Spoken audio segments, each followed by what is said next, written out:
Assalamualaikum warahmatullahi wabarakatuh. I would like to say thank you for coming to my presentation. It's great to see you all. Okay, let me introduce myself and my partner. I'm Fadillah and my partner is Eni Rosa Damayanti and Fatmi. In this presentation, we will discuss with topic about sex education. First, understanding of sexuality is actually very important in life. However, sexual education is still often considered a taboo subject in Indonesia.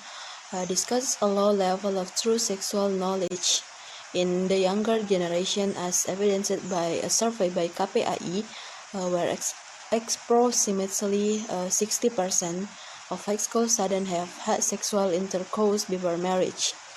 As people do not realize or sexual explicit content, catcalling, or body shaming. 2. What is sex education? Sex education is the provision of information about bodily development, sex, sexuality, and relationship, along with skills building to help young people communicate about and make informed decisions regarding sex and their sexual health. 2. At what time should education be given? The ideal age for sex education is given since children can communicate and start asking questions about vital organs. What is sex education like? Sex education or sexual education does not only provide an understanding of the picture of sexual activity. This is the resume infographic sexual violence against children and women, and this is the chart. This is the key learning aspect of the Comprehensive Sexuality Education or CSE curriculum. 1. Relationship. 2. Values, rights, culture, and sexuality. 3. Understanding gender. 4. Violence and staying safe. 5. A skill for health and well-being. 6. The human body and development. 7. Sexuality and sexual behavior. And the last, sexual and reproductive health. Okay, I will continue the next material. Why do we need sex education? Because sexuality education has positive effects, including increasing young people knowledge and improving their attitude related to sexual and reproductive health and behaviors.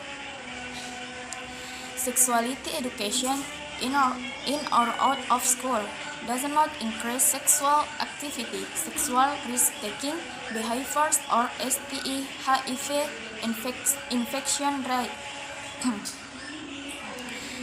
Sex education is very important in school because it helps the student to know the various aspects of reproductive health. They can also know about those reproductive organs, puberty, and adolescence related change. That's all for me. The next material will be continued by college. Next, I will describe how to teach sex education. Currently, Indonesia's schools teach limited aspects of reproductive health across their subject. What little sex education we have is still restricted to abstinence and STD treats. There is little to no focus on consent, sexuality, and other gender-sensitive issues. Lawmakers are debating a sexual violence draft bill that includes distinct provisions for sex education. Sri Wiyanti, a lecturer and director of the Law and Gender Sociality (LGS) in Universitas Gadjah Mada, acknowledged that the fight for a formal curriculum continues to be an uphill battle. Policymakers hesitate to take a firm stance. They are still easily influenced by certain groups who only view sex education as a moral issue and not as a solution to our sexual violence epidemic, she said. Amid the lack of formal sex education, Indonesia faces a sexual violence crisis. More than 33% of women have experienced sexual abuse, a conservative estimate, considering 90% of cases go unreported.